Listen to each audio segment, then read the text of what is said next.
زمارونو ما درته ویلي چې دا سفر د معراج په ډېر لږ وخت کې شوی دی. دومره وخت کې علما وی شوی دی چې نبی علیه السلام تن او بسترې نه پاسېد چې واپس راته نو بستره همغسې ګرمه ولا یخه شوې نه وه، او کوم زنځیر چې راغورځولی و دروازې کولو کړې وه نو زنځیر ړقېده، نو چې واپس راغی نو دا ړقېدلې بل شوي نو همغسې ړقېده. اوس ته به وایې دا څنګه په دومره لږ وخت کې بیت المقدس ته لاړ، په لاره یې پکې ځای په ځای منځونه وکړل، بیت المقدس کې د پیغمبرانو تمونځ وکړو، او ما تېره جمعه ویلي و چې هلته تقریرونه وشو، بیا اسمانونو ته لاړ او په هر اسمان کې د پیغمبرانو سره ملاقاتونه وشو، الله سره ملاقات وشو، جنتونه دوزخونه ولیدل. په دومره لږ وخت کې څنګه کېږي؟ دا به ستا اړه کې سوال راځي. یا په دې بره چې خطه نو دې بره بعضې خلک اعتراض کوي، وي یاره بره چې سنګ خطه د دې ځای نه نو لاره کې بعضې ځای کې خلا ده، هوا اکسیجن نشته، بعضې ځای کې یخني ده. دا څنګه په دې لاړ نبي علیه السلام؟ د ټولو نه مضبوط جواب یې دا دی چې دا د نبي علیه السلام لویه معجزه وه، او معجزه دې ته وایي چې د پیغمبر نه داسې کار صادر شي چې هغه د عقل او د عادت نه خلاف، لکه د حضور پاک د ګوتو مبارکو نه چې اوبه بهېدلې نو ګوتو نه د چې اوبه بېږي، دا خو د عقل نه خلاف، دا معجزه ای. یا لاس کې به کاڼي نیوله او کاڼو به تسبیح وی سبحان الله سبحان الله، نو د کاڼي تسبیح څوک کوي؟ کاڼي د ژبه کم ده او غاښونه کم دي، او هغه تسبیحات به صحابه واورېدل، یوازې نبی علیه السلام نه. دا معجزه شوه. یا حضرت عیسی علیه السلام به مړی جمدې که د خدای په اذن او خبرې به یې وکړې نو مړی جمدې کی، یا ړوند به یې په سترګو لاس راښکه لوند به جوړ شو. دا پیغمبر چې داسې کار وکړي چې هغه د عقل او د عادت نه خلافي، هغې ته معجزه وایي. نو د معراج دا سفر دا د نبی علیه السلام مبارک عظیمه معجزه وه. اوس خواړو سوال ته ضرورت هم نشته، اوس خو دوی راکټ وخېجئ، پکې یو 2 قسم ناستي 3 قسم ناستي او سپومۍ ته ورسېږي، ای په خپله وایي سپومۍ ته وخت، نو په لاره دا یخه هوا چې ده او د اکسیجن چې نشته، ته ځان له د اکسیجن انتظام کې او سفر کې او په هغه یخنۍ کې ستا راکټ روان دی، مریخ تم کېږي او سپومۍ تم کېږي، نو پروردګار دې انتظام نشي؟ بېشکه د خدای لوی قدرت ته معلومیږي، لوی قدرت. ځکه خو الله قرآن شریف کې فرمایي سبحان الذي اسرا بعبده. سبحان زمونږ دا طالبان وی دا د تعجب په ځای کې استعمالیږي چې یو داسې کار وشي چې هغه انسان ته عجیبه ښکاري، نو عرب هغې نه په سبحان تعبیر کوي. سبحان زما عقل خدا نالي چې څومره دومره لږ وخت کې دا لوی سفر څنګه وشو، او د بعضې کافرانو عقل وایي یاره دا لږ وخت کې د اسمان ته ختل، بیت المقدس ته تلل، دا سکه قویخه ارسو شو. نو الله وایي چې ستا عقل ناقص دی، ستا عقل کمزوری دی، ستا عقل هغې ته نه رسي. د الله قدرت لوی دی سبحان. الله د هر عیب نه پاک دی، ما کې عیب دی، تا کې الله کې نشته. دا د خدای عیب نه دی، دا ستا عیب دی، ستا عقل هغې ته نه رسي. لکه د کب مثال به درکړم، په دریاب کې یو کب دی، نو که دې کب ته وایي چې بار اور دی، نو د کب عقل اورلی؟ که د ډېره مو وایه چې او کب ته واچې په زړه کې دا خبره چې بار اور دی، اور ګرم دی، نو کب په عقل او د کب په ذهن کې د اور تصور راتلی نشي.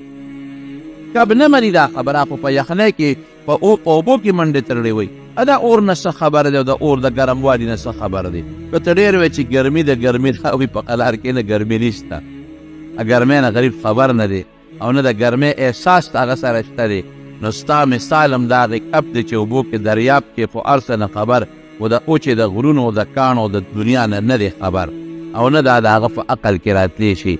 الله وی اے انسانا ګورې ستا عقل کې نقصان دی، په تا کې عیب دی، ته دا سوچ نشې کولی د معراج د سفر، نو دا عیب ستا دی، ګورې دا د الله نه دی.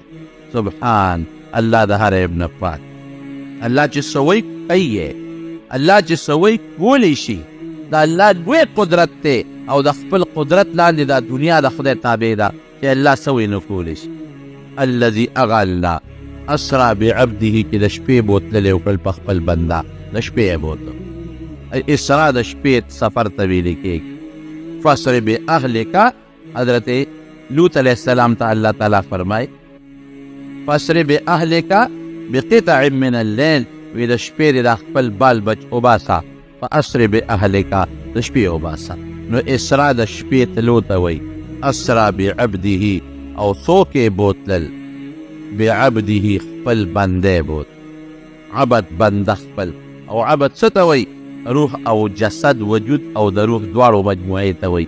بعضې صحابه کرامو هغوی به وی دا معراج په بدن نه دی شوی، وی دا په روح سره شوی دی، لکه خوب کې چې سړی یو خوب ویني.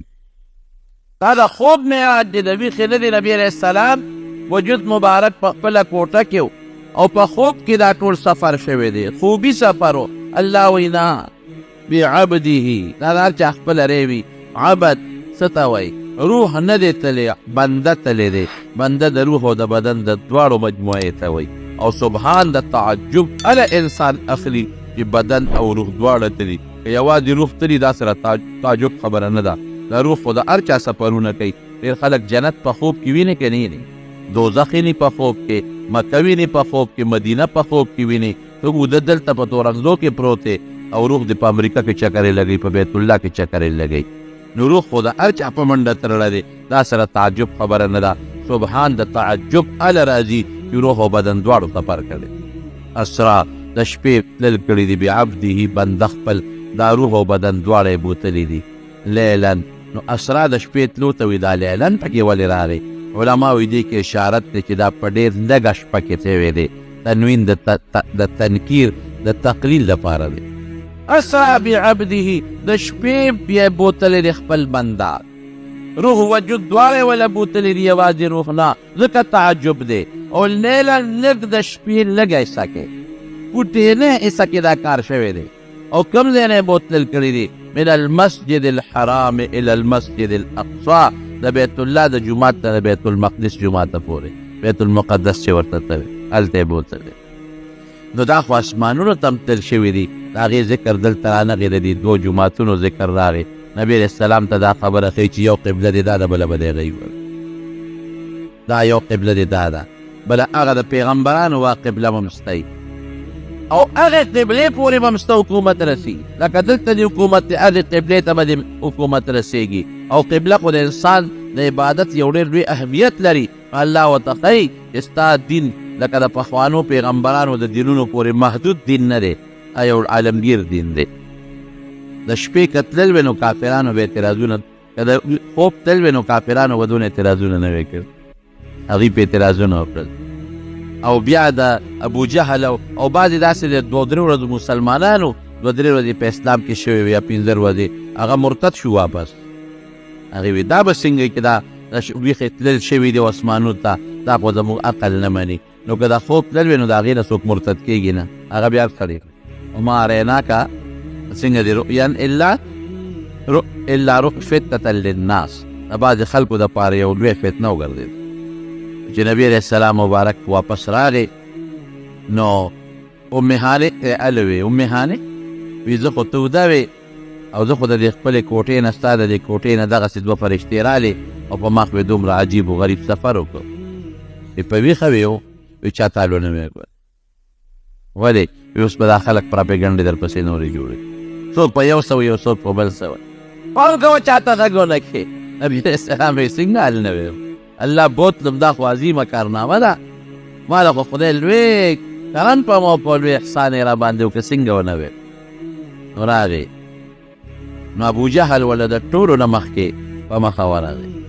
ابو جهل چې تپوس کوي، وایه که نه هلکه نن څه نوې ناشنا ماشنا خبر در سره شته که نشته؟ مذاق یې او ټوکه یې کولی. نبي علیه السلام وفرمایل ولې نه، نوې خبر شته؟ وی څه دی؟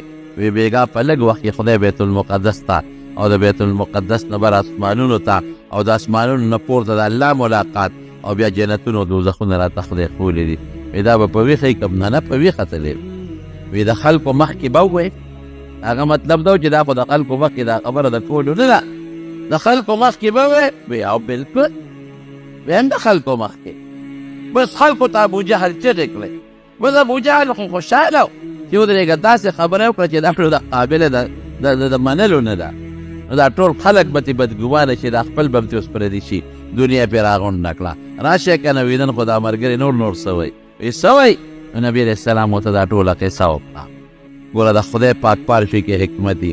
که پیغمبر علیه السلام داسې وی چې راشه د ما د معراج سفر شوی دی او د هغې بیان کوم، نو کافرانو خو په غوږونو کې ګوتې منډلې، چېرته یې د پیغمبر علیه السلام خبره منل او غوږونه کې به مالوچ ورکول، وی جادو را باندې اثرونه کې. نو خدای والا داسې یو فضا جوړه کړه، یو فضا ورته داسې جوړه کړه چې په خپل هغې مطالبه کوي مونږ ته وایه او د مسخرې او د ټوکو په بنیاد مطالبه کوي. نو حضور پاک ورته ټوله قصه وکړه.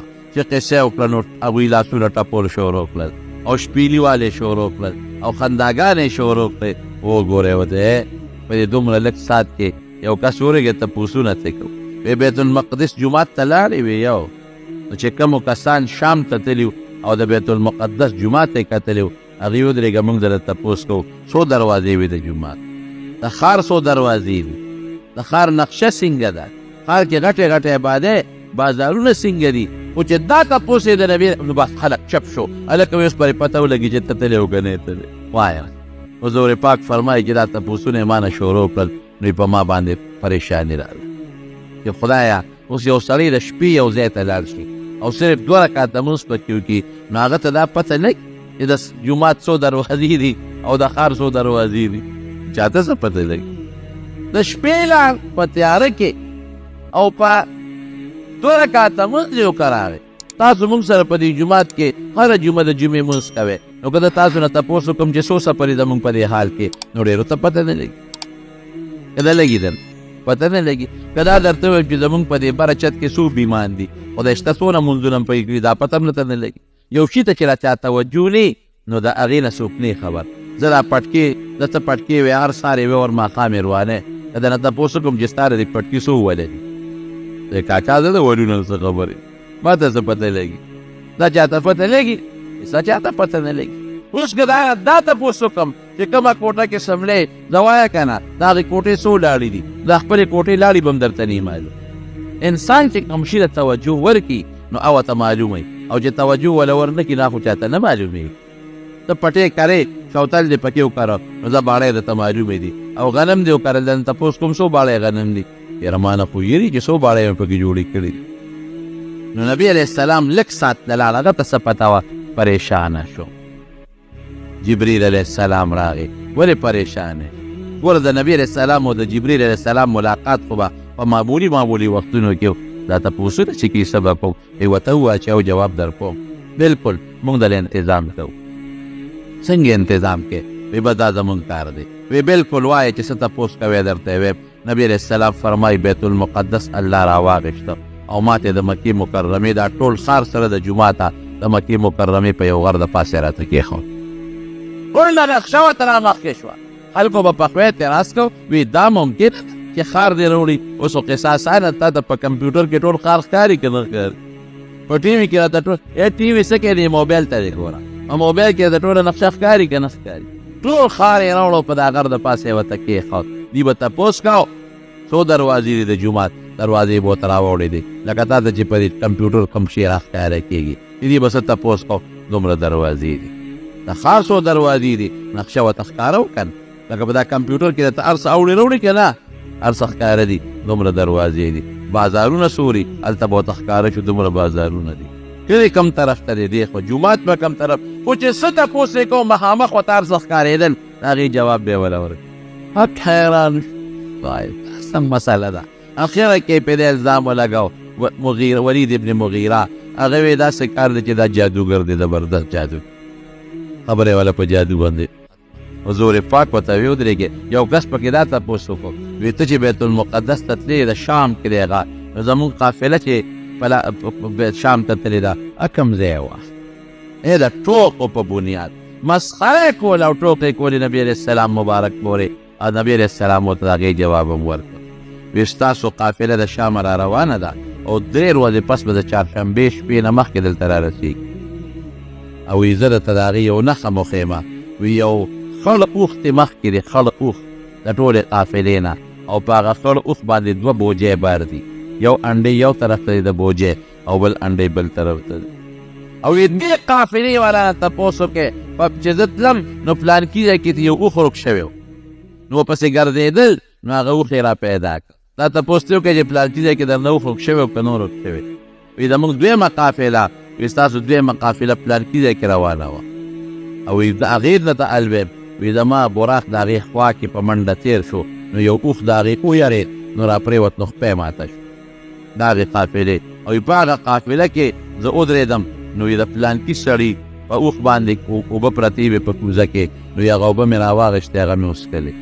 زه تپوس ترې وسوکې چې قافلې م راشي، چې دې قافلې راورسېدلې، نو دوی د قافلو والا نه معلومات وکړل چې هلکه تاسو ته څه ناشنا څه مسله خو نه ده پېښه. ما یو قافلې ورته وایي او وایي ناشنا مسله خو پېښه ده، وایي څه اوښ خو دنه ورک شوی، وایي پلانکي ځای کې دنه اوښ ورک شوی و، نو هم پیدا کړه بیا. او همغه هغه ایرو رنګې خړ اوښ ترې مخکې را روان و، 2 بوجۍ پرې د پاسه بار وې. او د هغه بلې قافلې نه تپوس وکړه، وایي تاسو ته څه نوې ناشنا خو نه وه پېښه؟ وایي نه نور خو څه نو خو یو اوښ ویرېده او را پرېوته او خپۍ ماته شوه. چې د چا اوبه نبي علیه السلام څښلې وې د هغه نه یې تپوس وکړه، وایي لکه ستا اوبه؟ یاره وایي نور نه یم خبر، خو کوزه کې را سره اوبه وې په لوښي کې، ځان سره مې په اوښ تړلې وې. وایي چې بیا مې جس شو چې مې وکتې اوبه پکې نه وې. مې چې د اوبه څه شوې؟ وایي ما وایي چې توی شوې خو هم نه دې که کته وچده او ما څښلې هم نه دي، دا به هوا سره وچې شوي. نو بیا مې چې دونه اوبه خو په هوا هم نه وچېږي. نبي علیه السلام ورته وایي دا خو د کلي خلک وو، یو بل سره که کافر وو، نو د بعضې کافرانو د نبي علیه السلام منځ کې خپل تعلقات هم وو، اوبه د نبي ما څښلې. دا خبرونه یې ورته ووایي. سره د دې نه زما وروڼو هغې بیا هم په پیغمبر علیه السلام د ساحر او د جادوګر الزام وي، دا د سحر او دا د جادو. بره یې وروڼو څه وکړل؟ تېره جمعه مې درته ویلي وو چې نبي علیه السلام له یو تحفه چې الله ورکړه د 5 منځونو تحفه یې وله ورکړه. 2مه تحفه یې وله څه ورکړه؟ 2مه یې وله د دې سورت بقرې د آخري 2 آیتونه ورکړل، آمن الرسول بما انزل الیه من ربه والمؤمنون. دا د عقیدې متعلقه وده. او بیا وروسته لا یکلف الله نفسا الا وسعها لها ما کسبت وعلیها ما اکتسبت. دا دعایه او د الله طرف یو عظیمه تحفه ده، او په مسلمانانو د الله لوی انعام او لوی اکرام دی چې په تاسو باندې هغه مشقتونه بني کوم مشقتونه چې په پخوانو امتونو باندې، هغه سخت عبادتونه هم در باندې نشته کوم عبادتونه چې په پخوانو امتونو باندې د هغې به روژه در ودې او د شپې یو شانتې وه، او د شپې به بیبیانو ته نه نږدې کېدل په روژه کې. ستاسو دپاره هغه اسانتیا ده پکې. زکات د هغوی سختو زموږ اسان دی، او چې ګناه به یې وکړه او سهار به پاڅېدل په دروازه به یې ورته لیکلي چې نن دې دا ګناه کړې ده، د دې مشقتونو تکلیفونو نه خلاص شي. نو نبي علیه السلام مبارک ته 2مه دا تحفه میلاو شوه. او 3مه تحفه چې وله ورکړه الله هغه دا ده، ان الله لا یغفر ان یشرک به ویغفر ما دون ذلک لمن یشاء. که کوم سړی کافر او مشرک مړ شو، دی خو به ټول عمر په جهنم کې پروتي، د جهنم نه وتلی نشته. خو چې کوم سړی مسلمان مړ دی، نو که نیک عمله دی نیغ په نیغه به دی، او که بدعمله دی نو دی به هم د بدعملۍ د وجې نه د مسلمان به د ګناه کبیرې او بدعملۍ د وجې همیشه په دوزخ کې نه، دوزخ نه به وباسم، اسانتیا به ورسره کوم، څه ګناه به ورته داسې بخم، او څه به ورله سفارشیان پیدا کوم، عالمان به سفارش کوي، قاریان حافظان به سفارش کوي، شهیدان به سفارش کوي، قاریان به سفارش کوي، او نیکان به سفارش کوي، او نبی کریم صلی الله علیه وسلم به پخپله سفارش کوي. دا یو سانتیا درته پیدا شو. دا تحفې نبی علیه السلام ته میلاو شوې. او یو حدیث کې راځي الله دې تپوس وکړه، وی وایه که نه، وی کوم صفت دې خوښ دی، یو لقب دله در کوم خو چې کوم لقب دې خوښ دی، وی الله زما د عبدیت او د بندګۍ لقب خوښ دی، عجزۍ والا. سبحان الذي اسرى بعبده، اسرى برسوله لفظ استعمال نشو، ځکه چې پیغمبر علیه السلام د پاره خو د شرافت وی مرتبه د پیغمبرۍ او د رسالت ته د الله د طرف نه، خو د رسالت دپاره موقوف علیه او بنیاد چې دی هغه کامل بندګیت دی. نو پیغمبر علیه السلام کې بندګي ډېره زیاته کامله وه، د دې وجې نه رب العالمین ورته د رسالت او د نبوت لوی تاج ور په سر کړی دی. وی ډېر څیزونه مې ولیدل بر.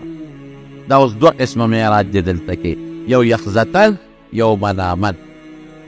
د خواب او د ویښې بعضې څیزونه د ویښې په معراج کې لیدلی شوي دي او بعضې څیزونه د خوب په معراج کې لیدلی شوي دي.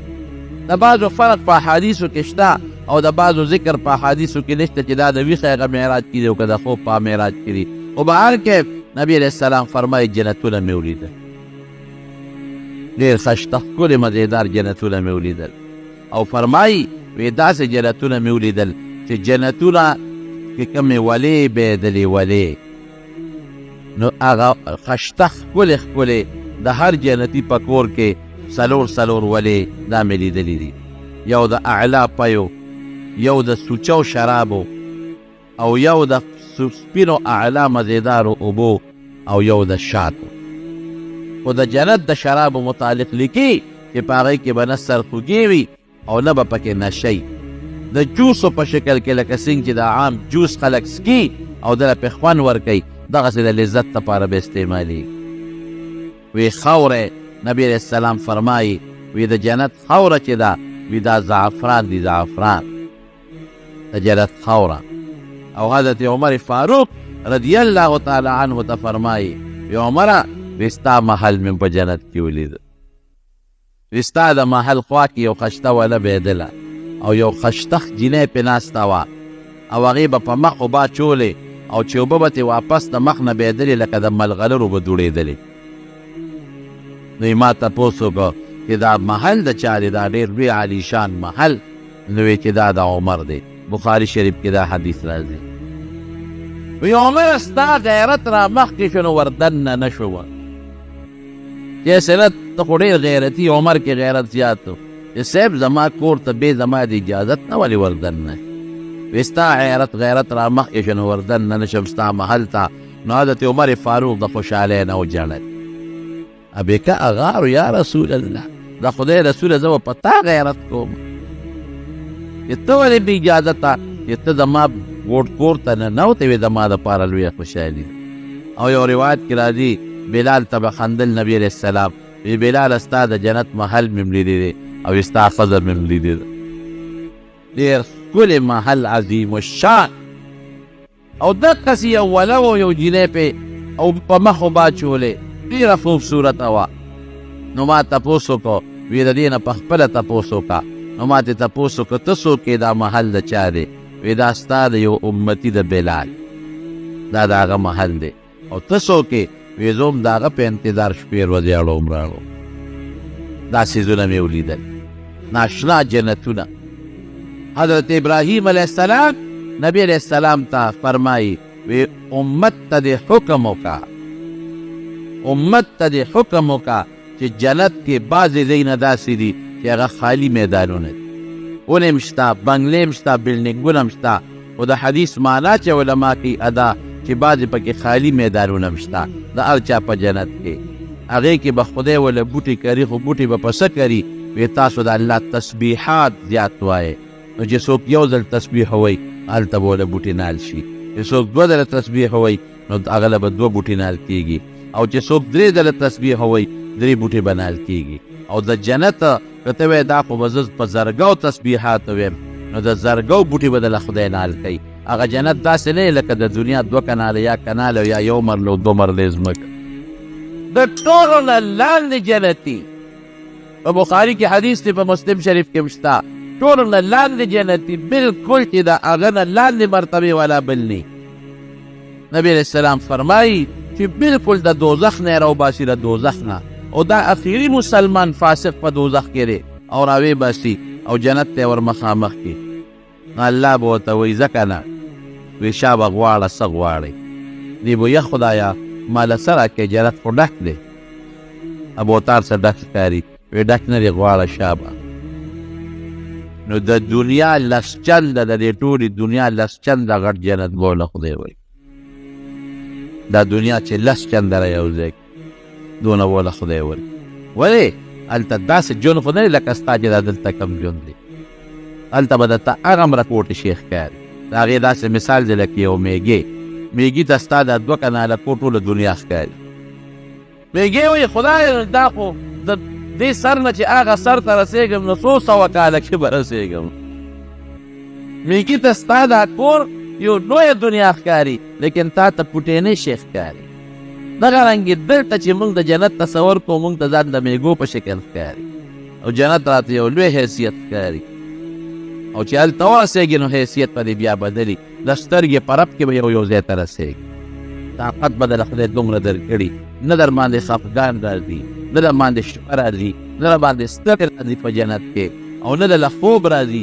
نه درله بیماري راځي نه دله لوږه راځي نه دله تنده راځي نو بیا خوراک څښاک څه دپاره کوې چې وږي کېږي تږي کېږي نه دا د خوند دپاره لذت ټیسټ دپاره لکه یو سړی موړي او د موړوالي د پاسه الوا خوري یا کیر خوري او یا فروټ خوري یو وږي خو نه دی یا یو سړی تږي نه دی یو ځای ته لاړ شي او څوک ورله جوس راوړي چې دا جوس د لذت او د خوند دپاره یې څکي دقه رنګې جنتي مثال نو خدای دې وله بوزه د نبي علیه السلام یو صحابي تپوس وکړو وی د الله رسوله وی په جنت کې سونه شته یو و د دنیا د اس په شانتې نه وی د سور یاقوت اسبی وزرې به وي او چې ته پې سور شي چې کم خوا رسېږي هلته به پې ورسېږي دا جزونو ته نه ګورې د دې جزونو خپلې وزرې وي که نه چې پکې کښېنې کم ځای ته رسېږي نو رسېږي د سور یاقوت او بل چې بل صحابي بل تپوس وکړو بل نو پیغمبر علیه السلام په آخر کې ټولو له جواب ورکوي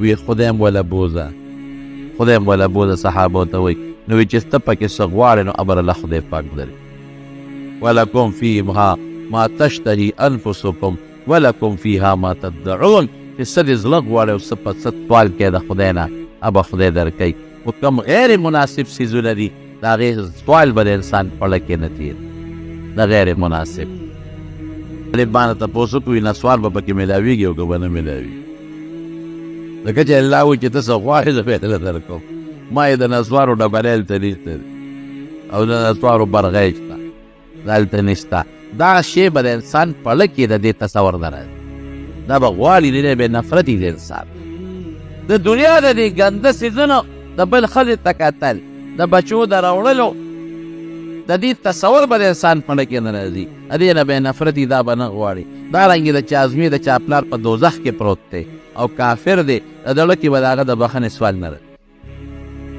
زړه کې بیا نو دا تصور نه راځي چې زه ورله دا سوال وکړم او دې دې وبخلي شي او جنت ته دې راشي دوی جنتونه مې ولیدل او دوزخونه مې ولیدل الله دې مستعد غټ دوزخونه یو درز مې واورېده تپوس مې وکړه چې دا غرض د څه دی جبریل علیه السلام وی دا چې کله الله دوزخ پیدا کله نو یو غټه تیږه دی د دوزخ د سر نه ورخوشې کړه نو اوس یې ویښ ته ورسېد اوس ورسېد الله دې معافي وکړي دا یوه غوټه دا د دوزخ د سر نه ویښه پورې دا څومره اربونه کاله مزل کړه خدای خبر چې دوزخونه کله الله جوړ کړي دوزخونه او جنتونه د مخکې نه تیار پراته دي د مخکې نه نه دا معلومېږي مخکې نه تیار دي هلکه وایي دا دومره لوی جنتونه به کم ځي او دا دومره دوزخونه به کم ځي نو د خدای د دنیا تپوس مه کوه اوس هم ستا ساینسدانان وایي داسې سیارات راښکاره شي داسې سیارات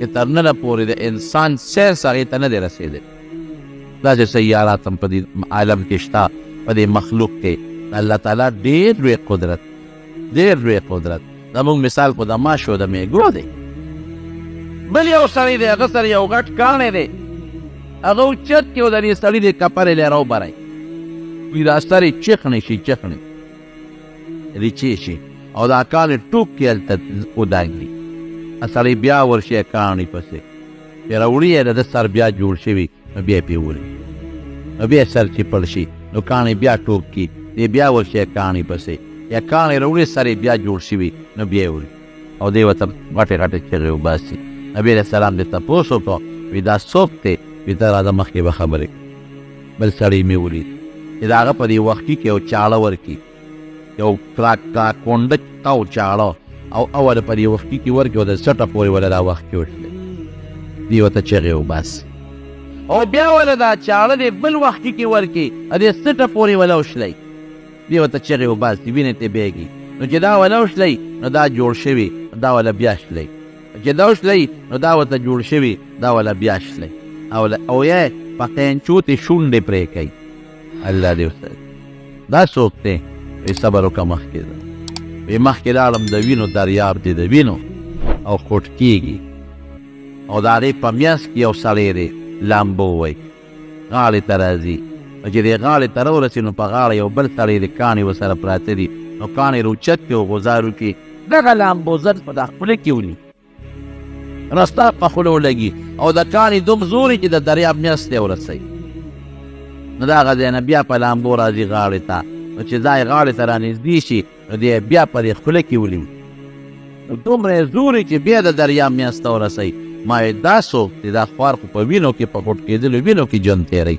وی مخکې ده مخکې لاړم یو غار مې ولید لکه تنور په شان دننه فراخه دی او خولې تنګه ده او پکې بربند سړي او ښځې هلکان جینکې دواړه بربند او پکې سوځي او چغې وباسي او وی چې دا اور کله لمبه وی نو وی دوی سر له راشي وی زم چې راپروزي ته وی بیا لمبه ښکته شي نو دوی پکې ویښله لاړ شي ما یې دا څوک دی وی ته راځه مخکې لاړم وی چې مخکې لاړم بل یو سړی مې ولید یاره تانبې نوکانې یې تانبې او په دې مخ یې خارق لګېدلی او ځان ګرې دا وینې ته بیږي بل سړی مې ولید دا څوک دی مخکې ده بل مې ولید مرداره غوښه ورته پرته ده چینجي پې لګیا دي په هغه غوښه او ستا بینتې ځي او دې وږې دی تک لګیا دي په هغه غوښه او خوري او فرشتې مو له ټس ورکوي خدای دا ستا بیت غوښه بل سړی مې ولیده چې مخکې ورغلم چې هغه مې وکته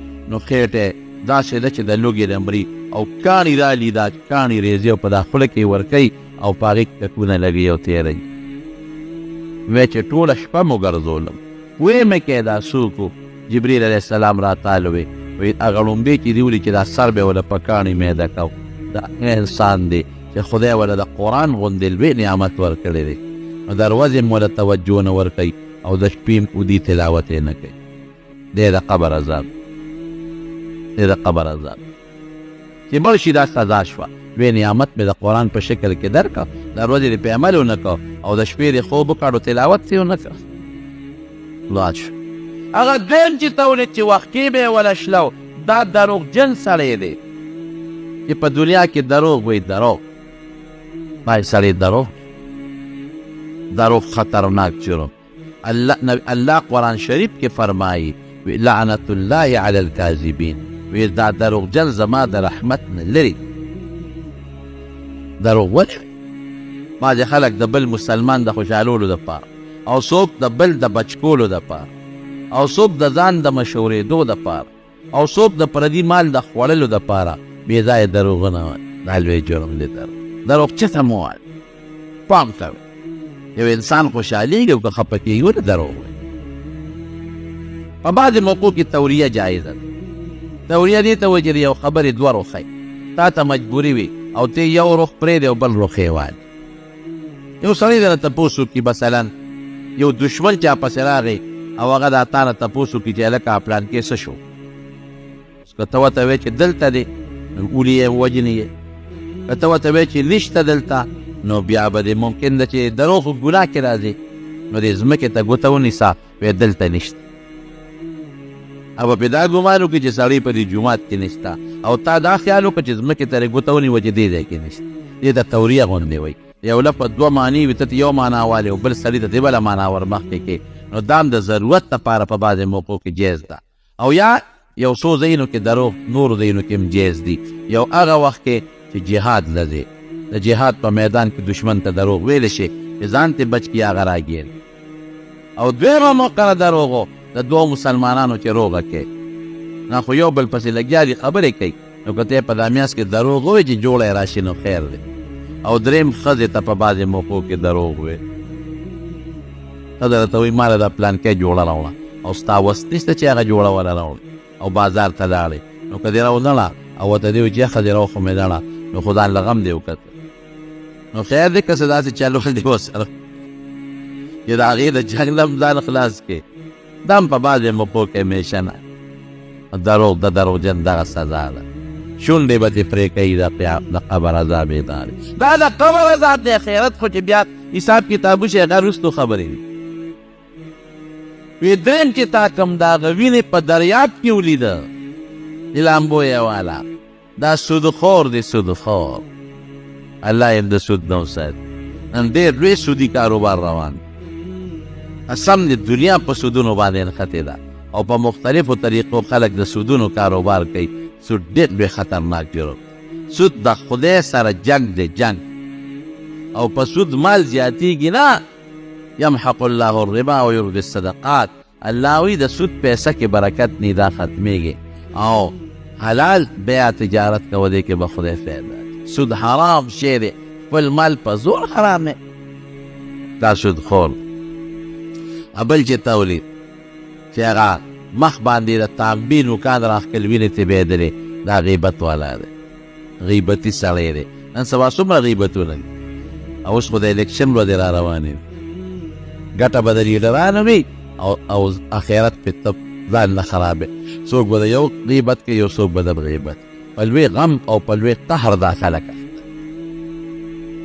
څوک به د یو غیبت او څوک د بل غیبت او یاد وساتئ ورونو د دې لیډرانو په سر یو بل سره جنګونه مه کوئ دا یو بل سره په اسمبلو کې بیا خاندي هلته ګپې شپې لګوي ګورئ هلته ښه یو بل سره د وروڼو په شان ژوند تېروي او د یو بل په غم خادو کې ناست پاست دي یو بل سره او دا ټول غټ لیډران د یو بل رشته داران دي هلته یو بل سره او تا جنګئ د چا په جنډه جنګي د چا په جلسه جنګي څوک د یو لیډر ښه وایي څوک تاسو له لیډر څه درکوي دې څیزونو نه ځان ساتئ دا پکې ضمني یو خبره وکړم اوس هم راته کړو وایي ستا په پټه چلیږي پټه به څه شي وي په دې ټي وي کې هم کله نشته ټي وي چې ته مې الیکشن ته ولاړ یا خدایه مې دا چا وي مې زه الیکشن ته نه یم ولاړ خدای دې خوشحاله کړي زه شکریا ادا کوم ما پسې 2 ټکټه یو ټکټ نه 2 خلک په ټکټونو پسې په زرګاو په لکو روپۍ او لګوي یو منډې سپارښتونه ما پسې دا هغه ځای نه 2 ولیکل چې ته ودرېږه الیکشن ته دا د هغوی یو مینه او ما سره محبت یو خدای دې خوشحاله کړي زه په دې شکریا ادا کوم او مې زه بیمار سړی یم زه دا طاقت نشم کولی ګران کار دلته مې درسولي نو خپل درس کې زملو ته منډې وم مخکې مې طاقت اوس مې هغه طاقت نشته بیمار یم نشم کولی نو ما خو ته انکار و مې چې خفه م نشي مشران دي علما دي چې خفه م نشي خوشحاله م شي خو ځان مې امته خلاص کړ خو بیا هم پته نه لګي دا ټي ویګانو والا پته نشته نه مې داخله کړې ده او نه مې څه بل څه کړي دي خو بیا هم راپسې دا دغه پراپیګنډې شروع میسیجونو کې مو اکثر کوي نو دا ډېر د اخباراتو کې هم راغلي ګران کار دی کار ګران دی ګورو د خدای نه به دا سوال کوو تاسو به هم کوئ او موږ هم د خدای نه دا سوال کوو چې په دې وطن کې خدای د قرآن او د سنت نظام راوړي دا سوال به کوي او دا به هم د خدای نه سوال کوو چې خدای پاک نیکان او صالحان د دې وطن مشران جوړ چې غلا او ډاکوان نه او نیکان او صالحان دا سوال به د خدای نه کوو محنت به خو به هر کیف چې ما وې زه نه ژم ګورې ما ته ګرانه نو اصل دې پورې چې بیا سیاسي دور راغی څوک په حجرو کې او په دوکانونو کې او په بیټکونو کې د یو غیبت کې څوک د بل خدای ته ګټې د هغې خلکو دي تاسو څه کوئ غیبتونه کوئ او یو بل سره ورورولۍ خرابوئ او په محله کې یو بل سره دشمنۍ کوئ غیبت لوی جرم وایي هغه بل سړی چې هغه مرداره غوښه یې خوړه چینجو وایي وی دا هغه سړی دی چې حرام خوري حرام خور دی حرام خور دی د قبر سزا ده دا مرداره به خوري دا د حرام خور سزا ده او بل سړی چې دې ولید چې هغه خېټه لوږې اوږې دی او کاڼي پکې ورچوي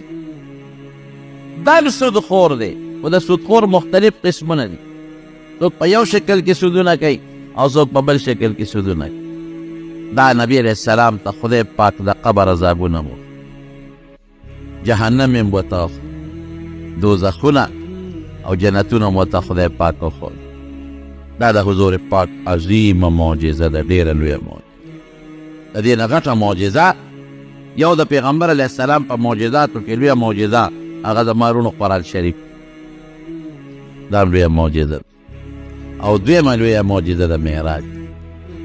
استاسو ذهن کې به یو بل سوال هم راځي چې دا پیغمبران دلته په بیت المقدس کې او بیا دا پیغمبران بره په اسمانونو کې چې دا وایي نو بعضې علما خو وایي چې خدای په دې قادر دی دا پیغمبران خدای ارض هم په دې خپل وجود ارض ته رسولی شي هېڅ اشکال په لږ ساعت کې خدای پاک رسولی شي.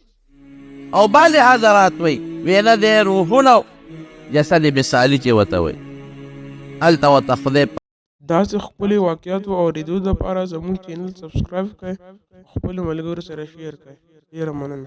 پاک په دغه کې وښول په بیت المقدس کې ملاقات او بیا په اسمانونو کې نبی کریم صلی الله علیه وسلم د درود شریف فضایل بیانون وی په ما درود شریف وایي من صلی علی عند قبری سمعته وی چې څوک زما د قبر خوا کې په ما درود وی نو زه اورم.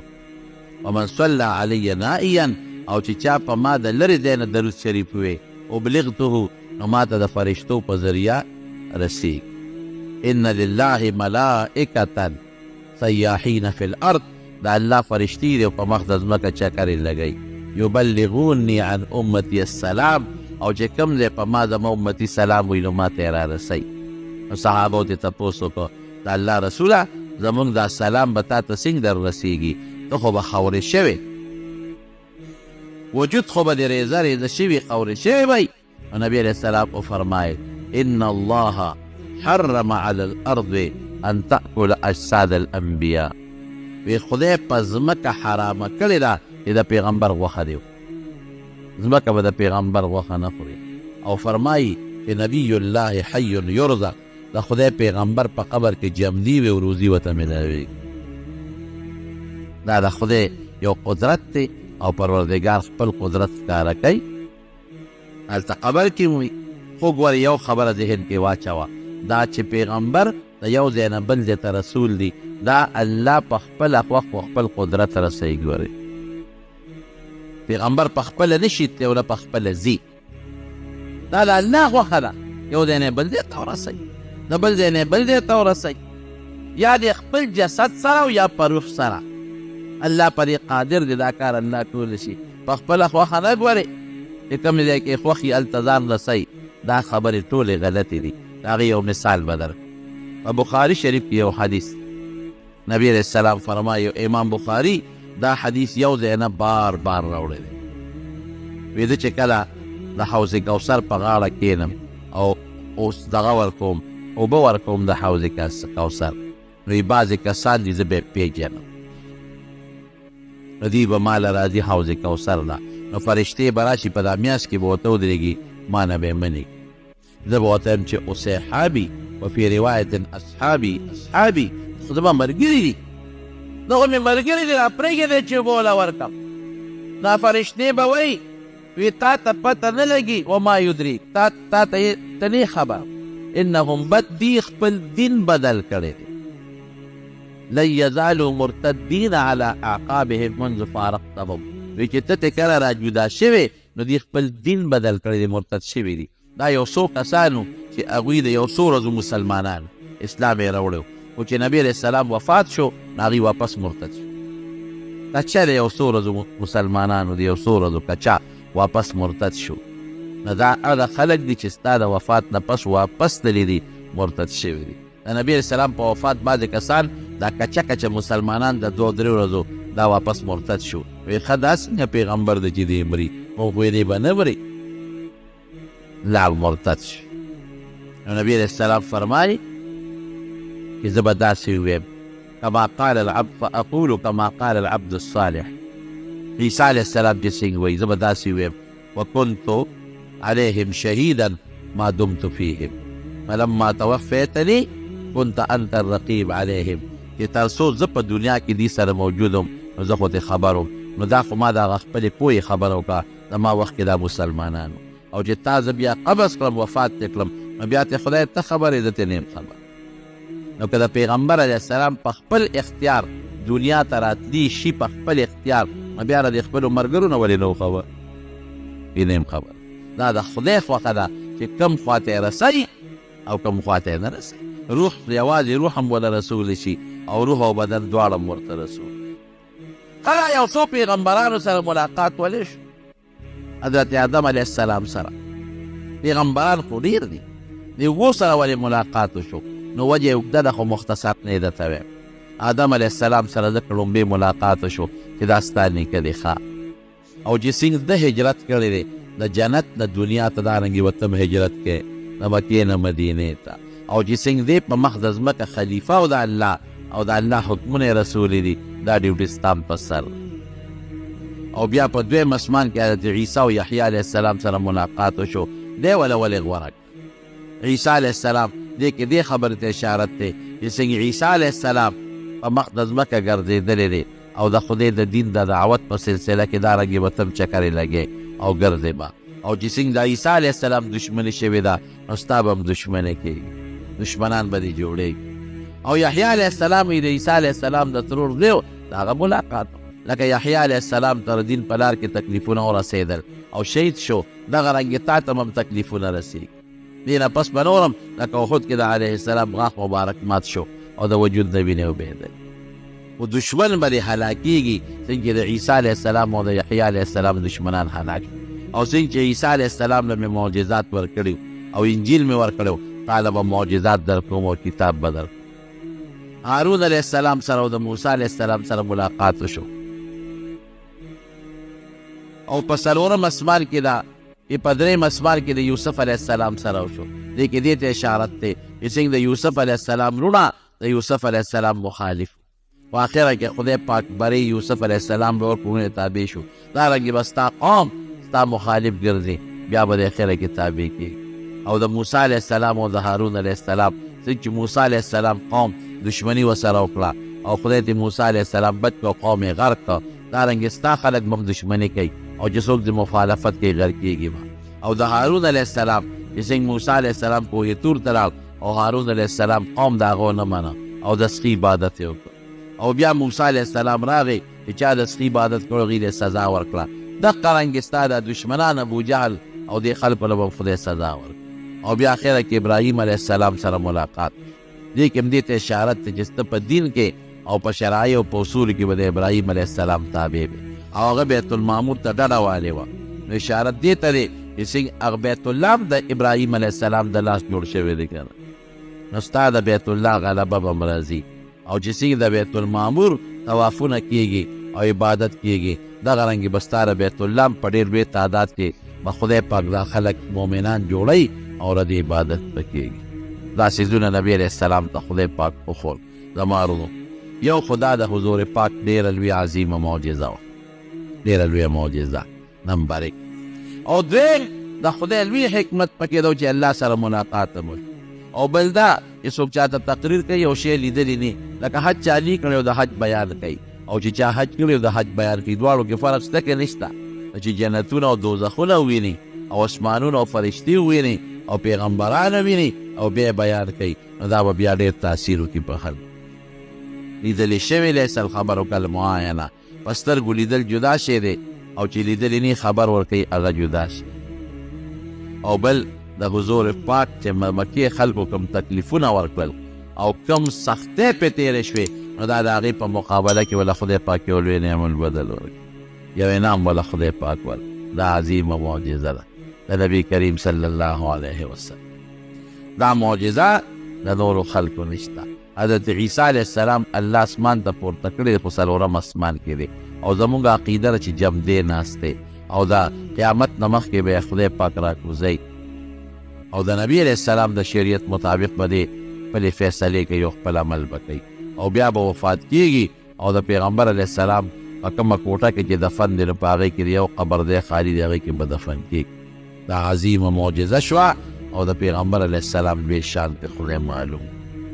زمونږ د الله د نبي علیه السلام په نقش قدم باندې عمل نصیب وګرځولي، او خدای د پیغمبر علیه السلام تابع جوړ